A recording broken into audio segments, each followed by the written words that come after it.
16, si mal no recuerdo, el día de ayer ya les comenté este detalle, por si acaso anótenlo si es que no les había dicho. El humanismo, siglo XIV hasta el siglo XVI se ha desarrollado en las ciudades de Florencia, Roma y Venecia, como están observando ustedes, compañeros. Creo que sí, ya hemos avanzado algo de esto, pero nuevamente les repito, Florencia, Roma y Venecia son las ciudades en las cuales se ha desarrollado el humanismo. ¿Qué es el humanismo? Bien facilito lo vamos a especificar, anótense ustedes, es un movimiento cultural que quiere recuperar la antigüedad clásica, así bien sencillo, bien fácil, recuperar la antigüedad clásica, específicamente lo griego. Como ya hemos mencionado en su momento, en la Edad Antigua, hemos mencionado que hay muchos elementos importantes de lo que es la cultura griega, es decir, estamos hablando de las matemáticas, la medicina, la historia, la literatura y otros más. Entonces, el humanismo tiene que ver justamente con ese detalle. Ahí está, es recuperar todo lo que es griego, antiguo, por decir así. Otro de los detalles interesantes acerca de esto va a ser el caso de, justamente, anótense, el Renacimiento siglo XV hasta el XVI, es otro de los eventos importantes de este periodo de la Edad Moderna. Los mismos tres lugares, Florencia, Roma y Venecia, se desarrollan en los mismos tres lugares, esto que se va a denominar el Renacimiento, el volver a nacer para los europeos. ¿Y cuál es la definición del Renacimiento? También tenemos que ir especificando este detalle. Anótense, en el caso de la definición del Renacimiento es producir nuevos conocimientos. Producir nuevos conocimientos. Producir entonces nuevos conocimientos. Listo, punto aparte. En el caso de los nuevos conocimientos, les había comentado, si es que no me equivoco, el día de ayer les había dicho, esto es un ejemplo de lo que son los nuevos conocimientos. Existía un conocimiento llamado la teoría geocéntrica, que hace referencia a que el planeta está en el centro del universo, y ahora tenemos otra nueva teoría que va a ser de este personaje. Perdón, tenía la imagen, pensé que tenía la imagen. El personaje es Nicolás Copérnico, anótense el nombre por si acaso, es el que desarrolla la teoría heliocéntrica. Nicolás Copérnico entonces es el personaje que va a evidenciar que no hay una teoría única, la geocéntrica, sino puede haber una teoría heliocéntrica en el cual el Sol está en el medio. Pero al margen de este tipo de conocimientos, hay otros tipos de conocimientos con este personaje, Leonardo da Vinci. También hace un tipo de conocimientos novedosos en el sentido técnico, la idea de volar para el hombre. Entonces, es una idea de este personaje, espero que lo estén anotando su nombre, Leonardo da Vinci. No solamente esto, sino que también tiene otra de las ideas interesantes, por ejemplo, el caso de una bicicleta, es el caso de una ballesta también. La ballesta, por si acaso, es una especie de arma ya muy elaborada, ya posiblemente después de esto se va a desarrollar lo que van a ser las armas convencionales, las que conocemos, artefactos ya más sofisticados. Otro de las renovaciones importantes o nuevos conocimientos del Renacimiento va a ser William Shakespeare, el personaje que es escritor, que en su momento, creo que con algunos de ustedes pasé el área de literatura, les decía, en realidad es uno de los muy conocidos escritores de la modernidad. Si bien todos los autores están tratando de imitar lo que es el humanismo, este personaje lo que va a hacer es tratar de cambiar el estilo de escritura, el estilo de escribir, las novelas, el teatro, etcétera, el drama, y va a modernizar un poco mejor esto. Otro de los personajes claves también va a ser este personaje español, por si acaso, Miguel de Cervantes, que construye uno de los textos más famosos de España hasta el día de hoy, El Quijote de la Mancha. El ingenioso hidalgo Don Quijote de la Mancha entonces. Listo, hasta ahí, compañeros, esos son los nuevos conocimientos que se está adquiriendo en el caso de Europa, por si acaso. Vamos a mencionar otro detalle más, que me parece sumamente importante. Anótenlo. 12 de octubre de 1492 se recuerda el descubrimiento de América. Es en pleno renacimiento entonces en el cual se va a desarrollar este dato importantísimo histórico para nosotros que tenemos que saberlo de memoria, chicos. En el caso del 12 de octubre de 1492, es un dato que no tenemos que olvidar. Por si acaso, ya compañeros, ténganlo siempre presente. Y así pasamos a otro tema. Otro subtítulo, compañeros, anótenlo. El subtítulo tiene que ver con el caso de la Reforma Protestante. Como siempre les digo, saquen capturita. Pueden anotar algunos detalles importantes que les voy a ir resaltando. Siempre les cuento, a modo de descanso. Los que quieren pueden apuntar, pero a modo de descanso, les comento. En la Edad Media dijimos el día de ayer que la única institución religiosa del momento era la Iglesia Católica. La Iglesia Católica en la Edad Media lo que había hecho es vender indulgencias. ¿Qué es este término de indulgencias? La venta de indulgencias. Son unos pergaminos, papeles, si quieren ustedes, en los cuales está anotado que están perdonados de los pecados. Es decir, las personas están perdonadas de los pecados. Eso es lo que había vendido la Iglesia Católica en la Edad Media. En la Edad Moderna, en este periodo que se va a llamar la Reforma Protestante, justamente, la Iglesia Católica había hecho lo mismo que en el caso de la Edad Media, vender estas indulgencias con el supuesto de que si comprara una persona la indulgencia, se va a ir directamente al cielo sin necesidad de pasar por el purgatorio. Para la teoría de la Iglesia Católica, el purgatorio es una especie de lugar intermedio en el cual las almas se están quemando. Y pues si pagan las penas se van a ir al cielo y si no, pues se van a ir al infierno. Entonces, en el caso de esta teoría, en la Biblia por si acaso no dice nada de eso, pero por si acaso la Iglesia Católica lo ha ido comercializando. Entonces, va a haber un personaje que, como están viendo ahí en la teoría, 1517, los que están apuntando, anótenlo, Martín Lutero va a desarrollar las 95 tesis, una crítica hacia la Iglesia Católica. Anótense, 95 tesis escritas por este personaje que van a subrayar su nombre, Martín Lutero. Es el personaje clave de la Reforma Protestante.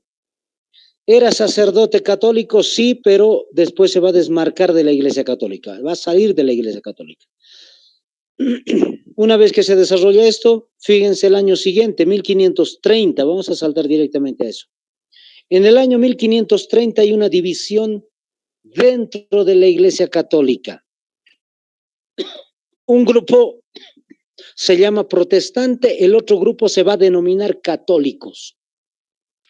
Anoten ese detalle, saquen la capturita a los que no lo han hecho.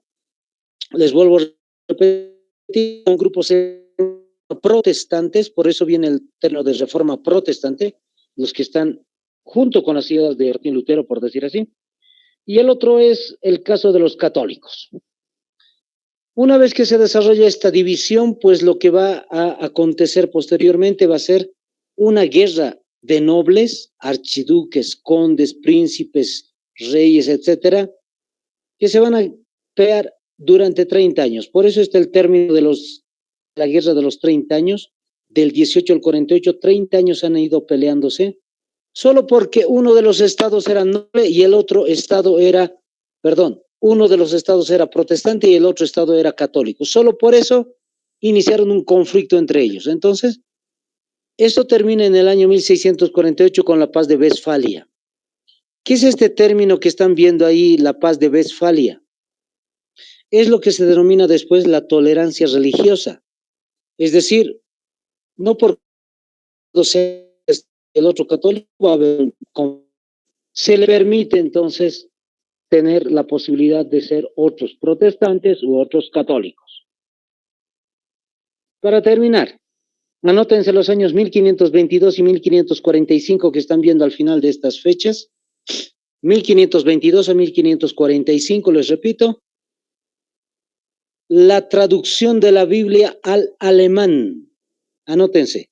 Se traduce la Biblia entonces al alemán. Se traduce la Biblia al alemán.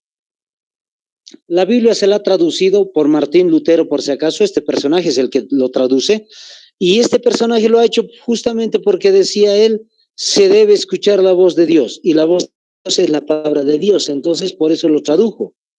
La Iglesia Católica había impedido la traducción de la Biblia en idiomas como el latín, perdón, en idiomas del latín, mejor dicho, en alemán, en italiano, en castellano, en inglés. Solo querían mantenerlo en latín. ¿Por qué? Porque la mayoría de las personas no sabe latín en Europa en ese tiempo. Entonces la Iglesia Católica, pues, de alguna manera no permitía que las personas sepan la escritura, la Biblia. Y con este personaje, pues, se traduce la Biblia, es un dato súper importante. El término de la ilustración, anótense. La ilustración. Siglos XVII hasta el siglo XVIII se desarrolla este otro dato, este otro acontecimiento dentro de la edad moderna llamada la ilustración. Subraya en el siglo XVIII el XB3IS, ¿no ve? Entonces anótenlo, subrayenlo, mejor dicho, y anoten al lado lo siguiente. El siglo de las luces, así se lo denomina, así se le llama al siglo XVIII, el siglo de las luces, compañeros. No se olviden para nada el siglo de las luces. ¿A qué se refiere con el siglo de las luces? No es que el foco se ha creado ahí, sino ni la electricidad, por si acaso. Significa la palabra ilustración, iluminación en realidad. Anótense la definición. Movimiento intelectual. Les repito, movimiento intelectual que utiliza, mejor dicho, que utiliza la razón humana. Movimiento intelectual que utiliza la razón humana para cambiar la realidad. Esto último que les estoy diciendo, para cambiar la realidad, subrayenlo, compañeros, punto aparte. Para cambiar la realidad. Eso es la ilustración. Es decir, hay todo un grupo de personas, como están viendo, hay muchas personas en realidad, que van analizando, pensando cómo es que se puede cambiar la realidad. ¿Cómo cambiamos el tipo de música que existía en ese tiempo a otro tipo de música más moderna? ¿Cómo cambiamos incluso los valores tal vez de ese tiempo a otros? ¿Cómo cambiamos la literatura? ¿Cómo cambiamos la economía? ¿Cómo cambiamos la política, la sociedad, etcétera? Todo lo que la ilustración desarrolla es para tratar de cambiar la realidad del país en el cual se vive. Uno de los ejemplos de este cambio dentro de la ilustración lo vamos a anotar como un subtítulo. Anótense, la revolución de las 13 colonias inglesas. Revolución de las 13 colonias inglesas. ¿De qué lugar estamos hablando? Como están viendo, chicos, Estados Unidos. Cuando hablamos de las 13 colonias inglesas, estamos hablando de que parte de Estados Unidos, hoy Estados Unidos, era parte de Inglaterra, le correspondía. Los dueños eran Inglaterra, para que me entiendan. Ahora, vamos con el detalle importante. Se han desarrollado diferentes conflictos entre los ingleses y las colonias, a tal punto que se va a desarrollar un conflicto militar. Producto de este conflicto militar, pues se van a desarrollar diferentes eventos, acontecimientos, de los cuales quiero especificar este punto. El caso del personaje clave de estos enfrentamientos entre Inglaterra y las colonias. Anótense, George Washington. Vamos a especificar 3 datos importantes de este personaje. George Washington, no se olviden para nada, chicos. Este personaje, George Washington, tiene 3 características, les decía. Número 1, anótense, comandante de las colonias. Es decir, es el comandante, el líder de estas 13 colonias de Inglaterra. Comandante de las colonias. Lo que estas colonias quieren hacer es liberarse de los ingleses, por eso se están peleando con ellos. Y el líder es George Washington. Siempre les digo a modo de broma, es el Simón Bolívar de Estados Unidos. Así como Simón Bolívar es un personaje tan conocido aquí en Sudamérica, igualito George Washington allá en Norteamérica. Segundo detalle, número 2, después de que termina todo, número 2, anótense. Primer presidente de Estados Unidos. primer presidente de Estados Unidos. No se olviden este detalle porque les pueden tratar de confundir en el examen. Les pueden preguntar quién es el primer presidente de Estados Unidos. En el inciso A les van a colocar Abraham Lincoln, que es muy conocido. Número 2, Benjamin Franklin. Inciso C, George Washington. Y D, ninguno.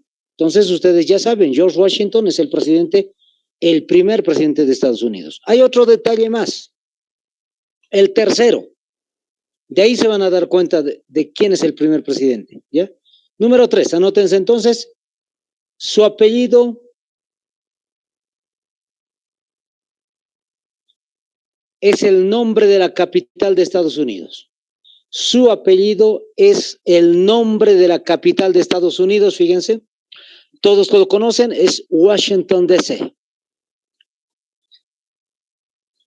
Ahí está, entonces, ese detallito no se vayan a olvidar para nada, chicos. Washington, D.C. es entonces el caso de la capital norteamericana. Anótense este detalle más.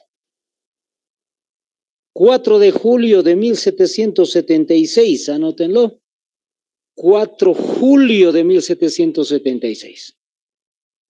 Subrayenlo. Declaración de Independencia de los Estados Unidos. Entonces, en la pelea entre Inglaterra y las colonias, lo que ha sido posible es justamente la creación de un nuevo país. Estados Unidos van a ser como país a partir del 4 de julio de 1776. Sáquenle capturita, estos son los autores de la Declaración de Independencia. John Adams, Benjamin Franklin, muy conocido, Thomas Jefferson, Robert Livingston y Roger Sherman. Autores, no son los únicos, pero son los más sobresalientes, resaltantes de la Declaración de Independencia de los Estados Unidos. Ya tenemos el dato. Si consigue Estados Unidos liberarse de los ingleses y se vuelve pues independiente. Ese es un producto de la Ilustración. El otro producto de la Ilustración, chicos, es la Revolución Francesa. En el caso de la Revolución Francesa, les voy a dar los datos ya desde ahorita, el inicio y la finalización, lo van a recordar muy bien, es fácil de recordar. 14 de julio, anótense, 14 julio, con L de lunes, julio, de 1789. Si se fijan, el año está fácil, 1789. Nunca más se van a olvidar, chicos, 1789. Está correlativo, 789, Revolución Francesa. ¿Y cuándo termina? El 9 de noviembre. Les vuelvo a repetir, el 9 de noviembre del año 1799. 1799. Entonces, fíjense, es bien curioso, pero la letra N resalta muchísimo. 9 noviembre 99. 1799. Entonces, esa es la finalización de la Revolución Francesa. Entonces, vamos a ir sacando capturitas y voy a ir explicándoles también, chicos. La Revolución Francesa tiene que ver con un dato interesante acerca de los reyes franceses. Estos dos personajes que van a ver a continuación son los personajes claves de lo que va a ser la Revolución Francesa. Anótense, sáquenle capturita, Luis XVI, rey de Francia, y María Antonieta, archiduquesa de Austria, pero al final de cuentas va a ser la reina de Francia también. Tiene doble título, entonces, en este caso. María Antonieta es archiduquesa de Austria, de otro país, no es de Francia, y también es la reina de Francia. Listo, espero que se acuerden, espero que esté anotado, sencillo, Luis XVI, María Antonieta. No es la Chilindrina, por si acaso, ¿no? Ahí está María Antonieta de las Nieves. En este caso, fíjense, el caso de Luis XVI y María Antonieta, a modo de broma siempre les cuento, el personaje Luis XVI tenía 16 años de edad y María Antonieta tenía 14 años de edad. Lo que ha sucedido es que los dos personajes, el día que se han encontrado, se han casado. ¿Cómo está eso? ¿Cómo es posible que se hayan casado tan rápido, solamente al primer día que se hayan visto?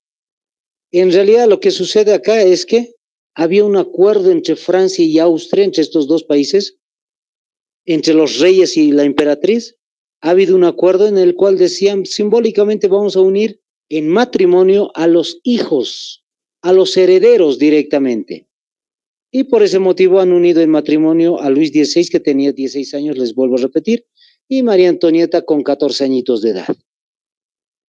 Antes se arreglaba de ese modo, ustedes ya saben, los nobles y demás. Entonces, se unen en el matrimonio, pasan los años y fallece el rey de Francia. Eso hace posible que Luis XVI pueda ser el nuevo rey de Francia. ¿A qué edad? 21 años de edad. Sigue siendo joven. Y María Antonieta tenía 19 años. Para hacerles corto la historia, chicos, estos dos personajes han despilfarrado todo el dinero de Francia. Lo han puesto a la quiebra Francia y por ese motivo van a tener que contratar a un ministro de Economía. Anótense, el ministro de Economía se llama Jacques Necker. Es este personaje que están observando ahí. Jacques Necker es el ministro de Economía ahí en Francia. A diferencia de los reyes franceses, Jacques Necker decía, el rey y la reina tienen que dar la posibilidad de dar alimento al pueblo. No al revés, como pensaba Luis XVI y María Antonieta, que el pueblo alimente a los reyes. No está bien. Eso es lo que decía Jacques Necker.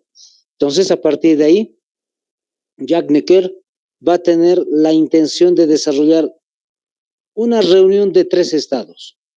Sáquenle capturita, anótenlo, chicos, no se olviden para nada.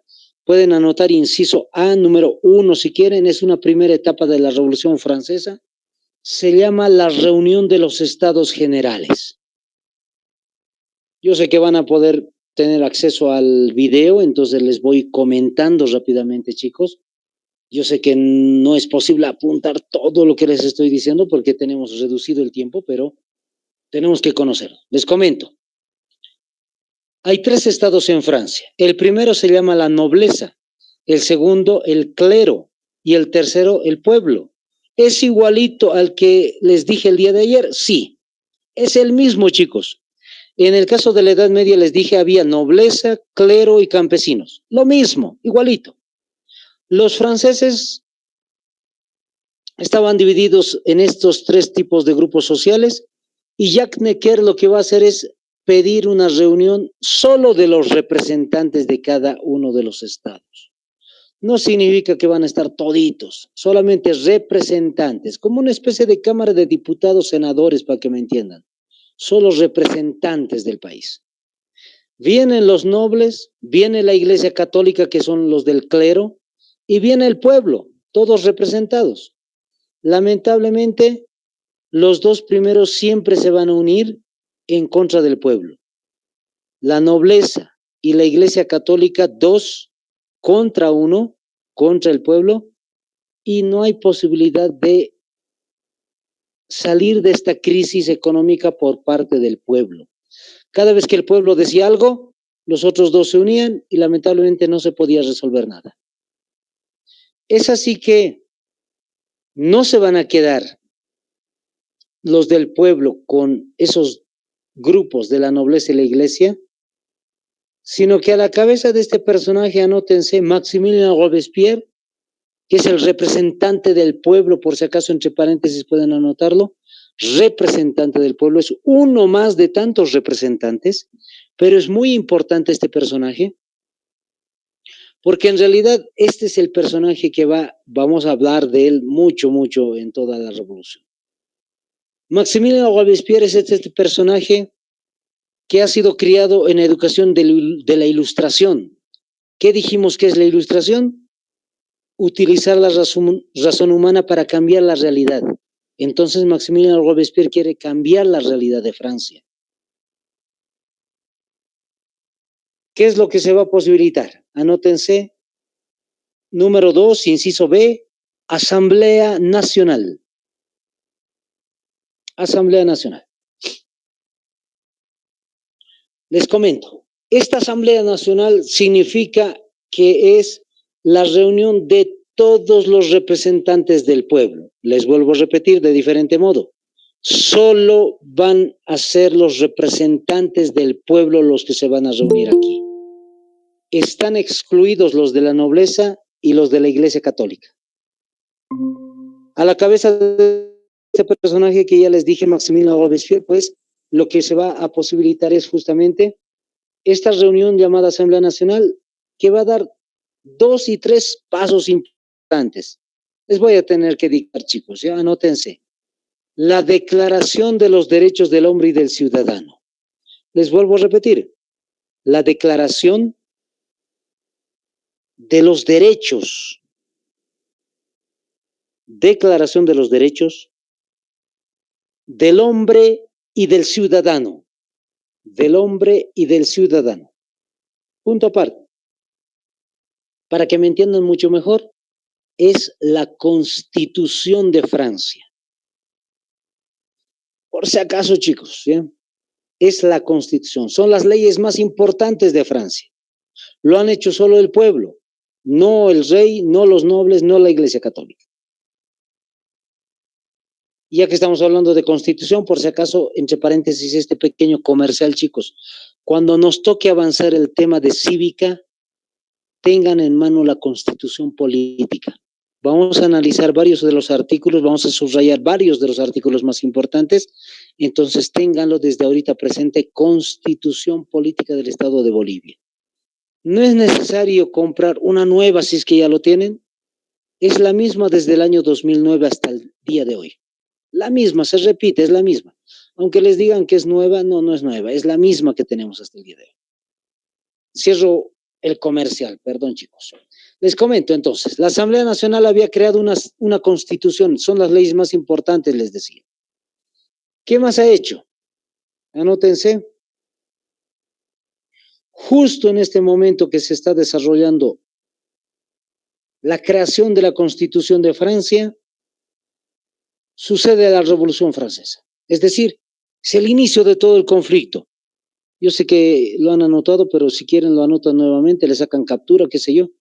14 de julio de 1789, como les había dicho, es el inicio de la Revolución Francesa. ¿Qué entendemos por Revolución Francesa en este caso? Les comento bien rápido. La gente estaba en París y estaba protestando contra el rey y lamentablemente viene un grupo del ejército francés a órdenes del rey y la gente se ha enojado mucho más. Una vez enojada la gente, ¿qué es lo que han hecho? Es asaltar las armerías, es decir, han entregado armas a la gente, han sacado una especie de balas, balines, si quieren ustedes, y lo que faltaba era la pólvora. Llegan a un castillo y van a empezar a extraer lo que va a ser la pólvora. Pero sin antes haber golpeado al director, lo van a golpear, lo van a insultar, lo van a escupir, lo van a arrastrar por las calles, hasta que el mismo personaje dice, déjenme morir. La gente accede, lo agarran, le cortan la cabeza y pues colocan su cabeza en una lanza. Inicio de la Revolución Francesa. Luego asaltan el castillo. Este castillo y esta fecha que están viendo, chicos, es la misma en el caso de este término. Se le conoce la fecha como Revolución Francesa o toma de la Bastilla. Anótense. Es el castillo que se llama la Bastilla. Entonces, toma del castillo, por decir así, toma de la Bastilla. Han tomado el palacio, perdón, este lugar llamado la Bastilla,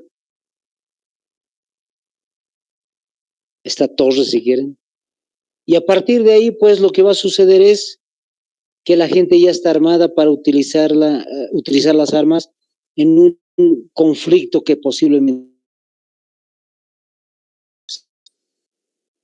Más adelante, en el mismo año 1789, hay nuevamente protestas y esta vez la gente va a llegar hasta el castillo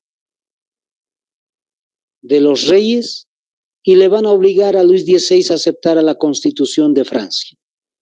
Luis XVI no puede hacer otra cosa sino que aceptar la Constitución. Vamos a pasar por alto esto. Anótense una tercera etapa. La Convención Nacional. Inciso C, si quieren ustedes. Número 3, si quieren. La Convención Nacional, ¿a qué se refiere? Anótense. Es el gobierno de 3 partidos políticos. El gobierno de 3 partidos políticos. Es decir, el rey sigue gobernando.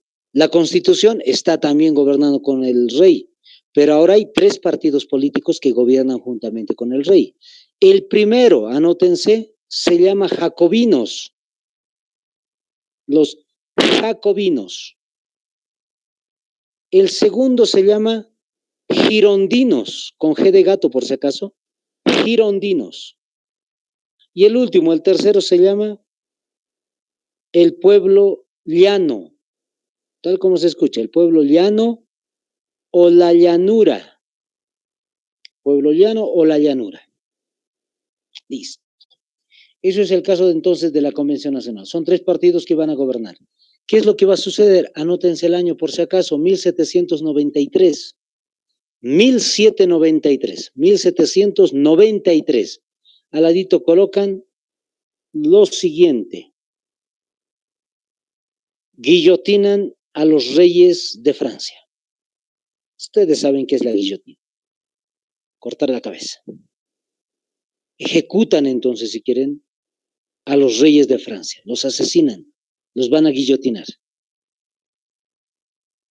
Fíjense hasta qué extremo ha llegado la Revolución Francesa, que no solamente a autoridades posibles los van a asesinar, sino incluso a reyes, a los reyes. Lamentablemente, a partir de ahí se va a agudizar más todavía la situación en Francia.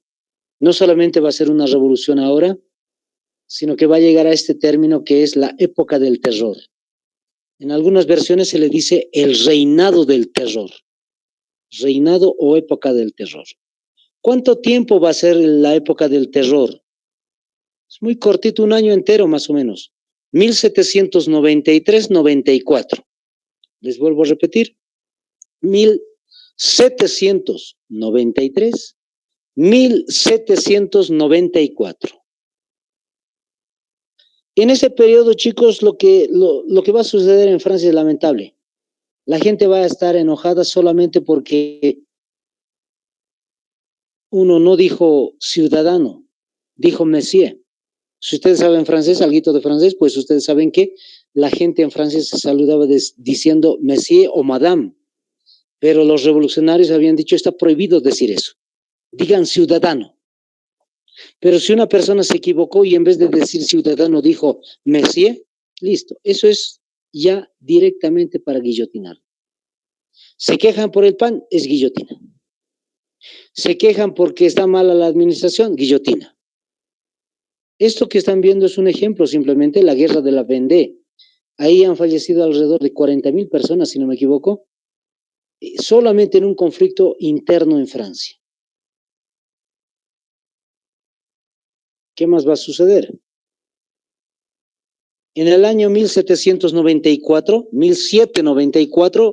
pues este personaje del cual ya hemos hablado mucho, Maximilien Robespierre, siempre está en cada proceso, en cada etapa, va a fallecer. No lo hace de forma natural, en realidad, él dice, yo tengo una lista de los traidores de la revolución, y toda la gente tenía miedo de estar en esa lista. Entonces, al día siguiente, cuando se presenta Maximilien Robespierre, lo que la gente va a hacer es gritarle que es él el rebelde y que hay que juzgarlo a Maximilien Robespierre. Lo van a juzgar, lo van a guillotinar. Fíjense el fin que ha tenido Maximilien Robespierre. Lo guillotina. Listo. Así termina en parte esta etapa. Anótense el último, el directorio. Es la última etapa. Con esto terminamos el tema de la revolución y nos metemos a la edad contemporánea, chicos.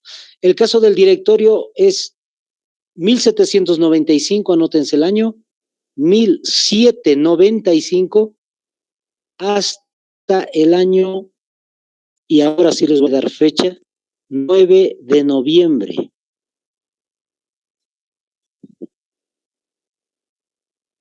9 de noviembre de 1799. 1799. 9 de noviembre 1799.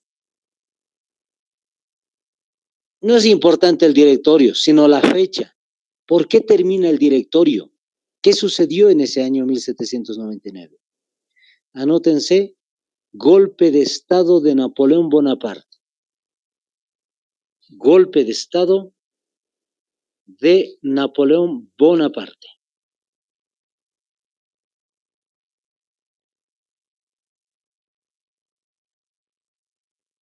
Entonces lo que va a suceder justamente va a ser eso. Lamentablemente fallece Napoleón Bonaparte, perdón, accede al poder Napoleón Bonaparte y a partir de ahí termina todo lo que es la Revolución Francesa. Vamos a detallar ahora, chicos, el tema de la edad contemporánea. Así termina entonces esta etapa de la edad moderna.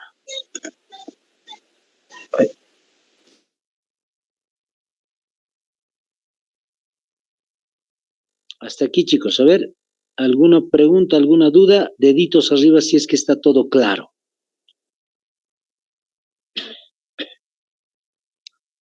Creo que nadie me escucha, nadie me entendió. Espero que sí se entienda, chicos. ¿Se entiende todo? Ah, gracias, Roger. Gracias, compañera Esperanza. Listo. Entonces, pasamos al otro tema. Anoten edad contemporánea.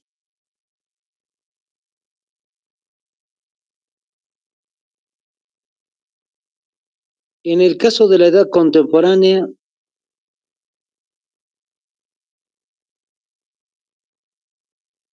y está la presentación, como siempre, gracias al Centro Pedagógico Ingenios,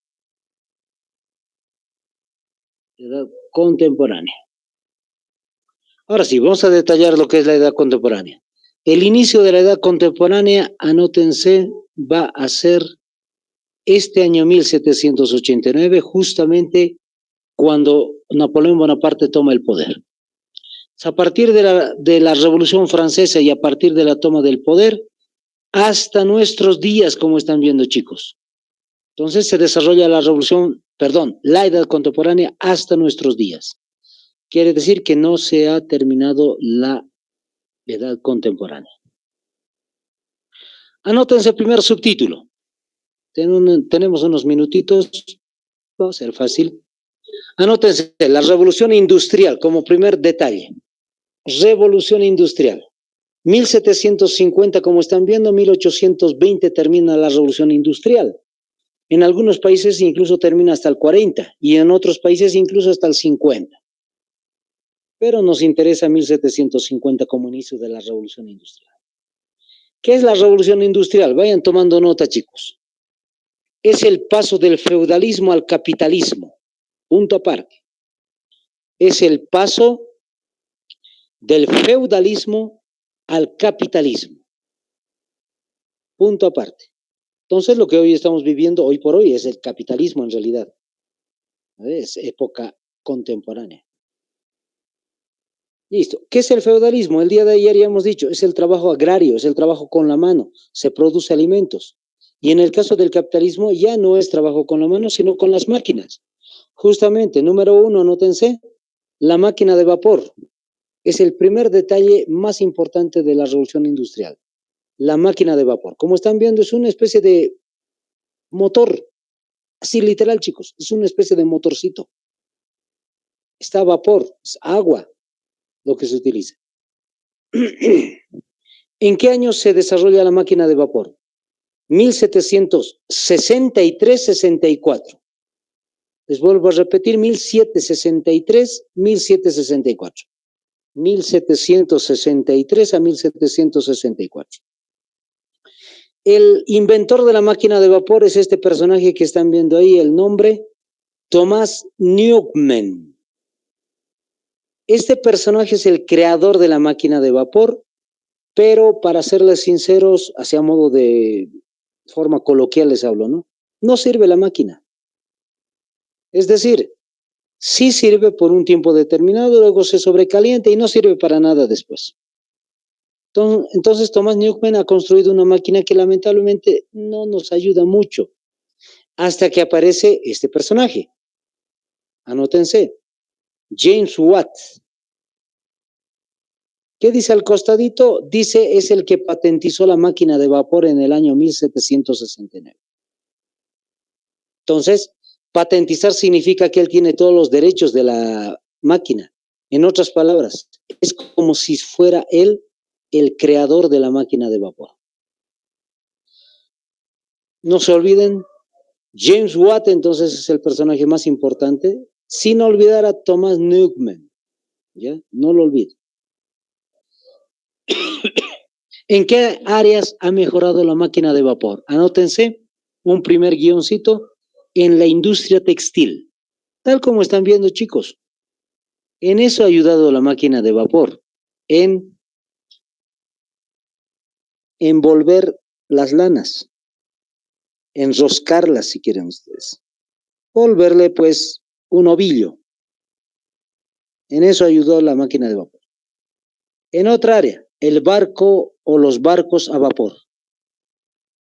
Como ya les dije, es como una especie de motorcito, entonces le han colocado, le han incluido a la embarcación esta máquina de vapor y ahora tranquilamente puede acceder a diferentes lugares sin necesidad del viento. Tranquilamente ellos solitos ya con la máquina pueden conducirse los barcos. Otra área, los ferrocarriles. Aunque no me crean, los ferrocarriles ya habían sido construidos antes de la máquina de vapor. Entonces, con la máquina de vapor, este motorcito, pues ya empieza a utilizarse los ferrocarriles con más tranquilidad. Listo, esas son las áreas en las cuales este primer invento sucede. Segundo invento de la revolución industrial. Anótense, la industria del carbón. Les voy comentando, chicos, mientras anotan ustedes este segundo invento. El carbón ya existía en realidad.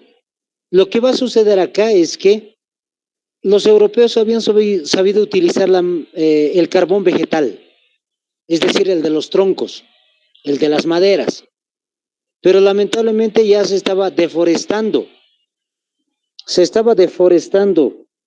los bosques de Europa y lo que va a suceder es que van a tener que extraer el carbón de las minas. ¿Y qué quiere decir esto? Que va a ser todo un proceso de extracción del mineral. Porque el mineral en realidad no está solito, está unido a otro metal. Entonces es todo un proceso químico. Por eso nace, número 3, anótense, la industria del hierro, o llamado siderurgia. Se ha creado entonces otra industria más aparte del carbón, el hierro. Como estaban unidos, pues han tenido que separarlos. El carbón se utiliza para la energía, para la comida, para calentar el ambiente, etcétera. Y el hierro se va a utilizar exclusivamente para las vías férreas, es decir, para los trenes.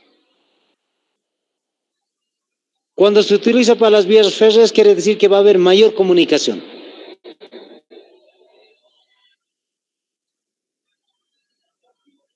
Y vamos con el último invento, el cuarto, el capitalismo. En el caso del capitalismo, anótense lo que está en la parte superior. Nace en el siglo XI, en plena Edad Media. Cuando había feudalismo, ya había existido entonces capitalismo, pero muy pobre. Pueden sacar de capturita, yo sé que lo van a hacer. Hay muchos otros detalles como el mercader ambulante, la revolución urbana, etcétera, que van a posibilitar lo que va a ser el capitalismo como tal. Pero si ha nacido el capitalismo en el siglo XI, ¿cuándo termina de desarrollarse como sistema económico? En el siglo XVIII. Ahí se afina, se mejora, si quieren ustedes, el capitalismo como un sistema económico pleno. Fíjense la definición, ahí está en la parte después del siglo XVIII, dice, es un sistema económico y social con importancia en el capital. Eso es el capitalismo, chicos. Había sido un sistema económico social con importancia en el dinero, con importancia en la plata. Cada vez que decimos capital estamos hablando de dinero. Fíjense cuál es el objetivo del capitalismo. La ganancia individual. La ganancia individual en este caso es entonces la última finalidad del capitalismo, ganar dinero, más dinero, reproducir el dinero. Por eso es que se habla de inversión, inviertes y ganas más todavía. Y en ese tiempo en Alemania pues era uno de los países más importantes en el caso del capitalismo. Y las ciudades de Alemania se llamaban burgos, así se les llamaba, burgos. De ahí viene el término que están viendo al final, la burguesía. Anótense entonces qué es la burguesía. Grupo de personas con más dinero. Grupo de personas con más dinero. Grupo de personas con más dinero, punto aparte. Eso es la burguesía. Cuando ustedes escuchen o en el examen aparezca el término, la burguesía apareció en la época de la revolución industrial, punto. ¿Cuándo fue la revolución industrial? Entonces ya están entendiendo. ¿A qué se refiere? Burguesía es un grupo de personas que tienen más plata. Listo. Para terminar, chicos.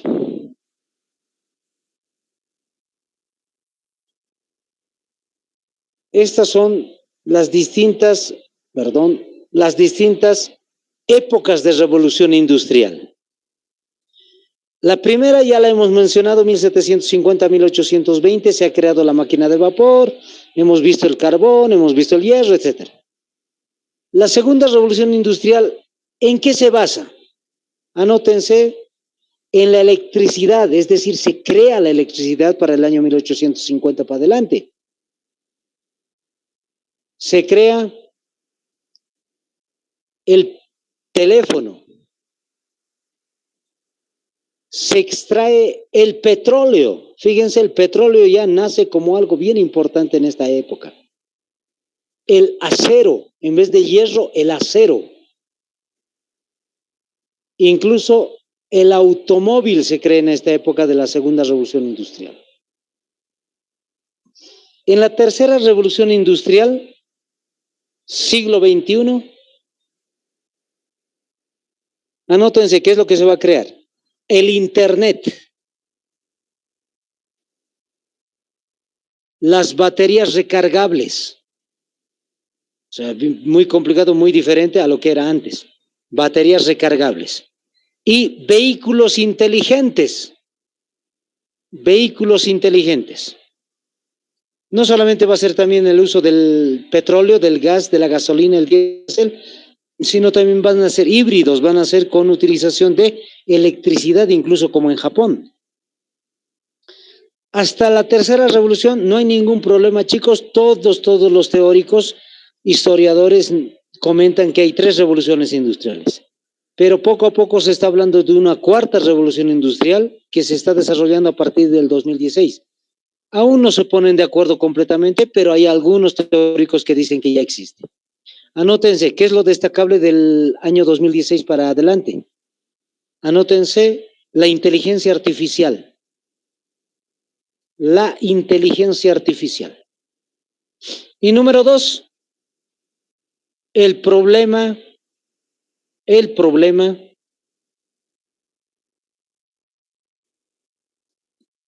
de las, ¿cómo se dice este término? De las memorias, es decir, todo lo que tú acumulas. Ah, ya, me acordé. El problema de los datos. Ese era el término. El problema de los datos.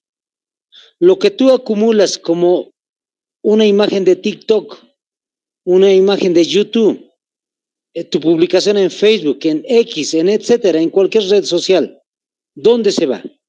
No se va en realidad, se queda en un lugar. Y ese es el problema de la acumulación de los datos. ¿Dónde se queda? Incluso podríamos decir que se puede aprender cómo eres como persona, solo viendo el Facebook, tus publicaciones, el TikTok, el YouTube, etcétera, y por eso es que las grandes fábricas te dan siempre un detalle ahí en tus publicaciones o cuando entras al Google, publicidad sobre, qué sé yo, si a alguno le gusta música, sobre música, si a alguno le gusta, qué sé yo, poleras, gorras y demás, todo sobre publicidad, sobre ese detalle. Entonces, te leen de alguna manera, en el caso de los datos, cómo es tu personalidad. Listo, chicos, hasta aquí hemos terminado entonces la revolución industrial, el tema de la edad contemporánea.